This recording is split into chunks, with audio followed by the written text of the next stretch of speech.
Alors, frères et sœurs, chers amis, donc ici à la Salette, Marie, Mère de Dieu, vous le savez, est invoquée sous le nom et sous le vocable de réconciliatrice des pécheurs. Elle est apparue le 19 septembre 1846, à l'époque, veille du jour où on célébrait Notre-Dame des douleurs.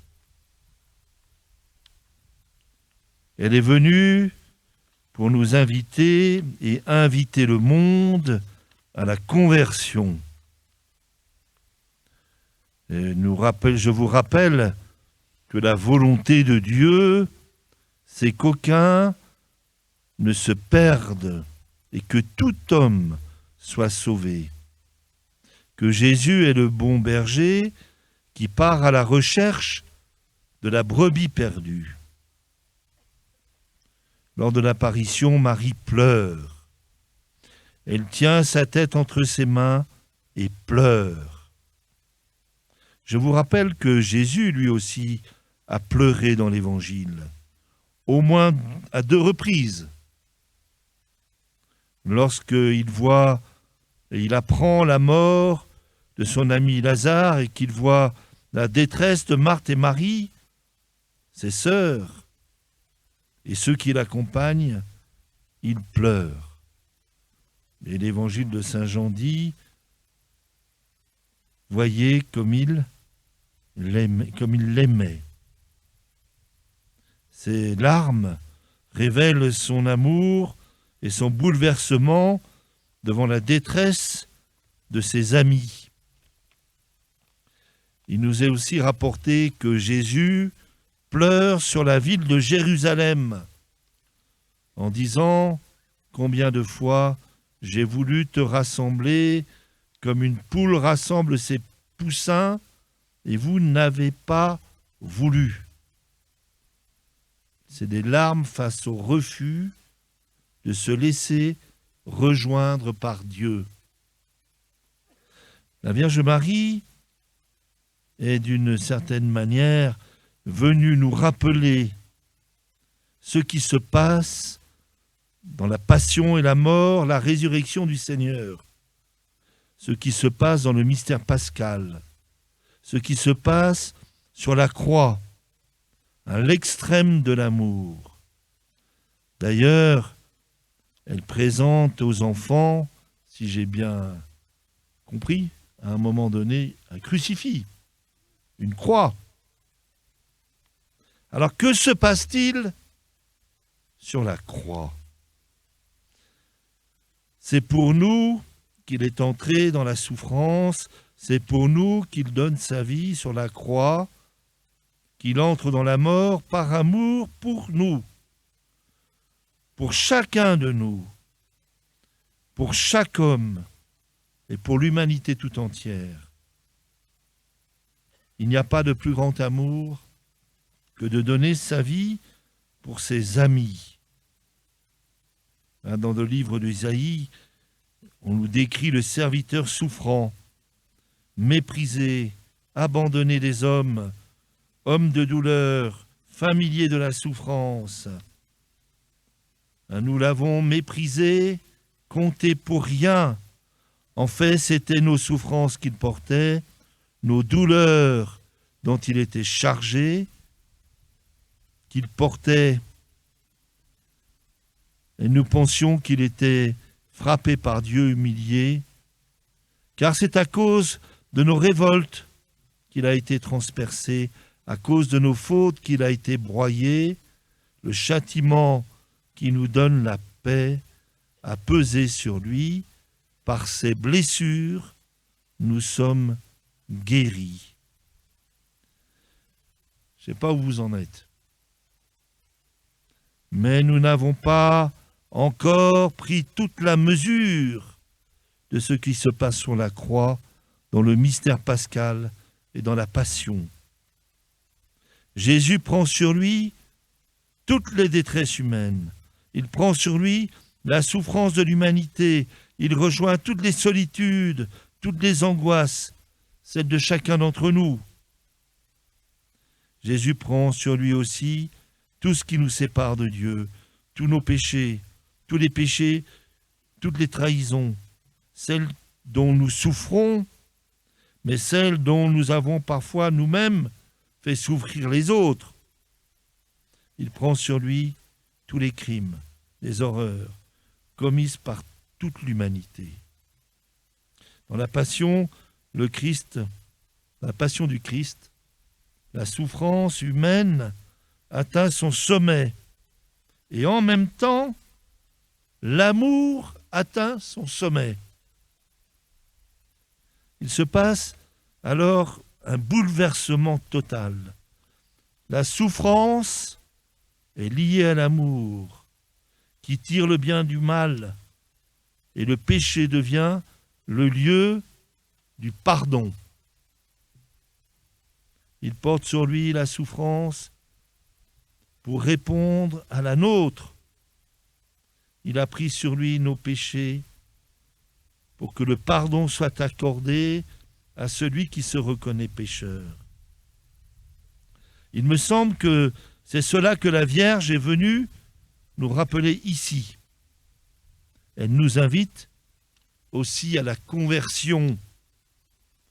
Marie est habilitée, si je puis dire, à cela, car elle a été associée à la souffrance de son Fils lorsqu'elle se tient au pied de la croix de Jésus. C'est le passage de l'Évangile que nous avons entendu de Saint Jean. Elle souffre cruellement avec son Fils unique. Elle est associée d'un cœur maternel à son sacrifice, donnant le consentement de son amour, dit le Concile Vatican II. Son Fils agonise sur la croix et Marie, par sa foi, se livre à ce mystère incompréhensible. Et ton cœur sera transpercé par un glaive, lui avait dit le vieillard Siméon 33 ans plus tôt. Jésus sur la croix, s'adressant à sa mère, lui dit, présentant l'apôtre Jean, lui dit, voici ton fils. Et à Jean, voici ta mère. Il élargit le cœur de Marie aux dimensions du sien. Elle devient la mère de tous les disciples du Christ, mère de l'Église. C'est pour cela qu'elle s'adresse à nous, ici, à la Salette. D'une certaine manière, c'est elle qui nous dit « Laissez-vous réconcilier avec Dieu ». Elle nous invite à accueillir dans nos vies le mystère de la rédemption, l'infini amour et miséricorde de Dieu. Nous sommes invités à nous convertir. Alors qu'est-ce que c'est, se convertir?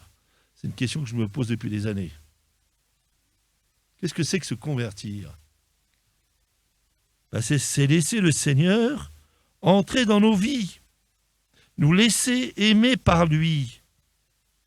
C'est se reconnaître pécheur. Nous avons une facilité, je ne sais pas vous, mais moi, à reconnaître les péchés des autres. Non? Si. Je vois que je ne suis pas le seul, je suis content. Mais ce n'est pas des autres dont il s'agit quand on parle de conversion. C'est de nous-mêmes. On se convertit que soi-même. Je me souviens des propos du pape François quelques jours après son élection. On lui demande qui est George Mario Bergoglio.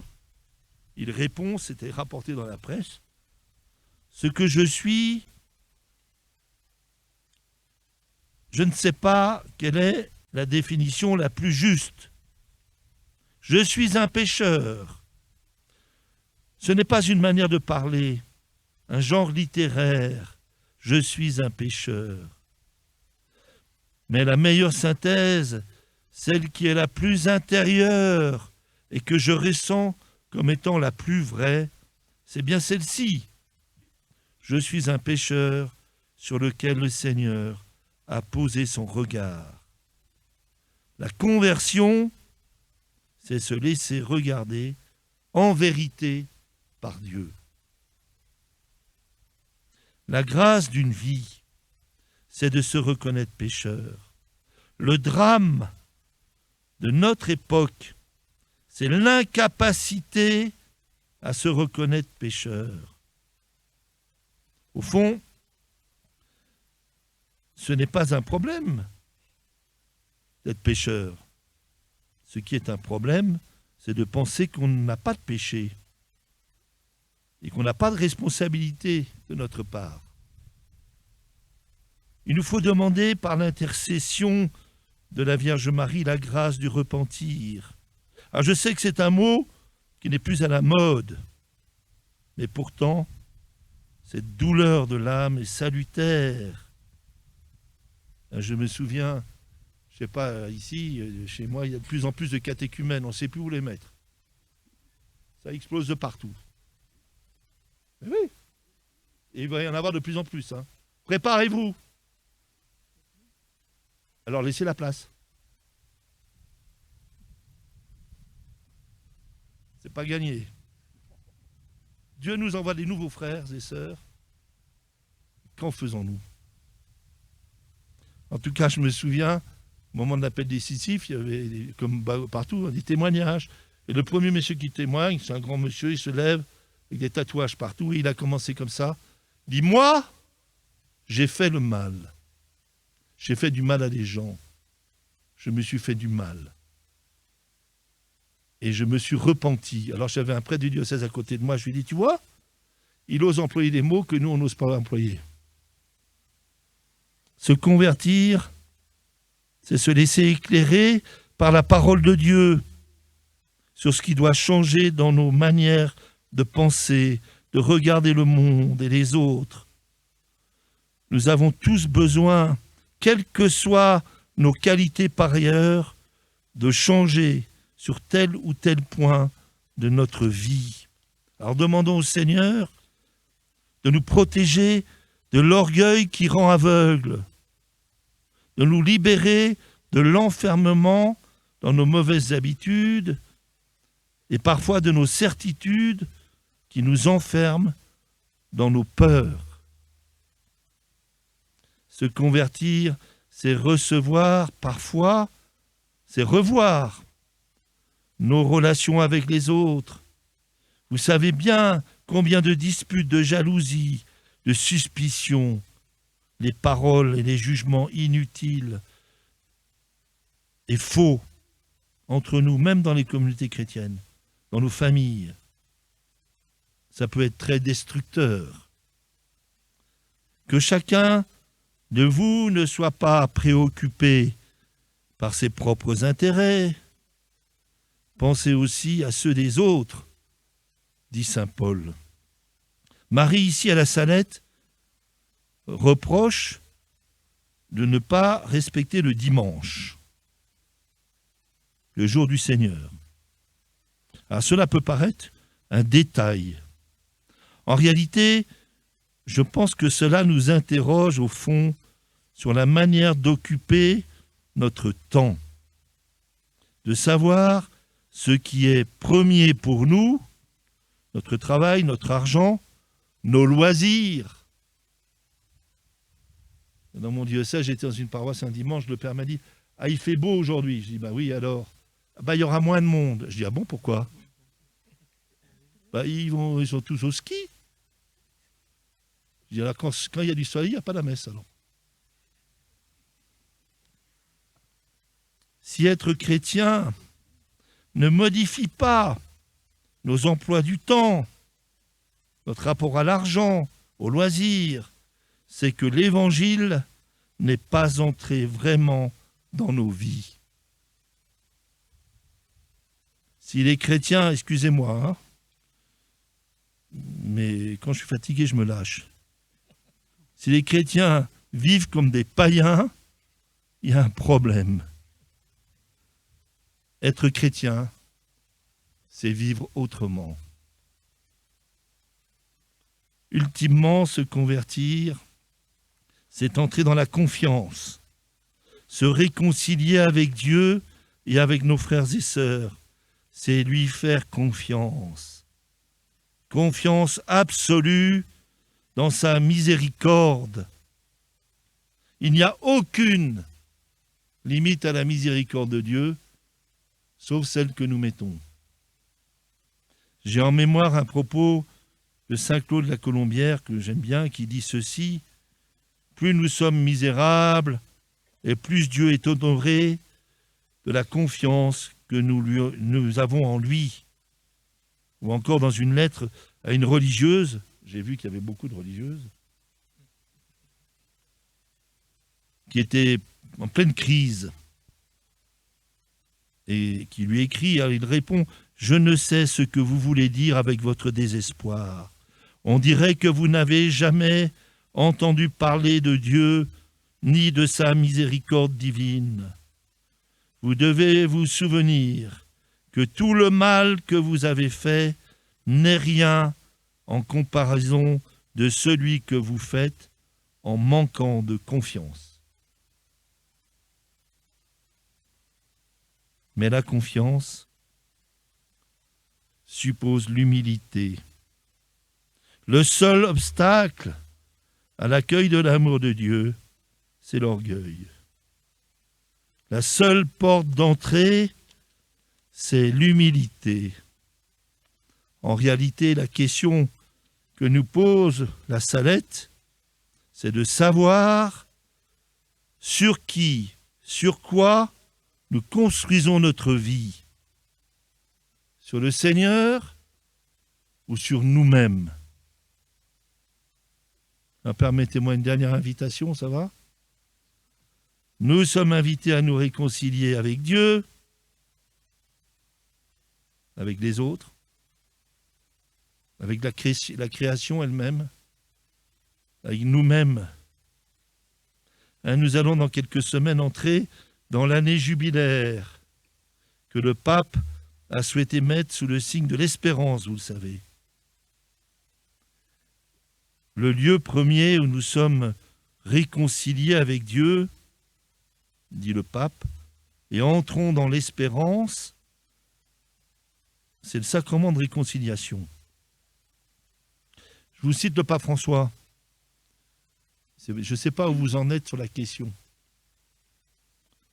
On pourra s'abreuver aux sources de l'espérance, avant tout en nous approchant du sacrement de la réconciliation, point de départ irremplaçable d'un véritable chemin de conversion, sous sa forme individuelle, dit-il.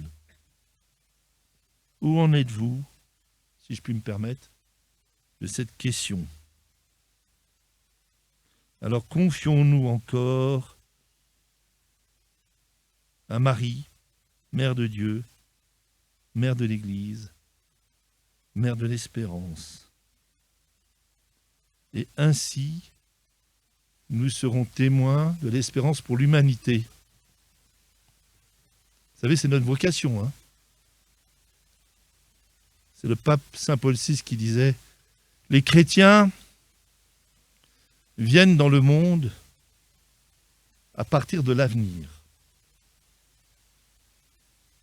C'est-à-dire à partir du salut. Déjà opéré dans le Christ.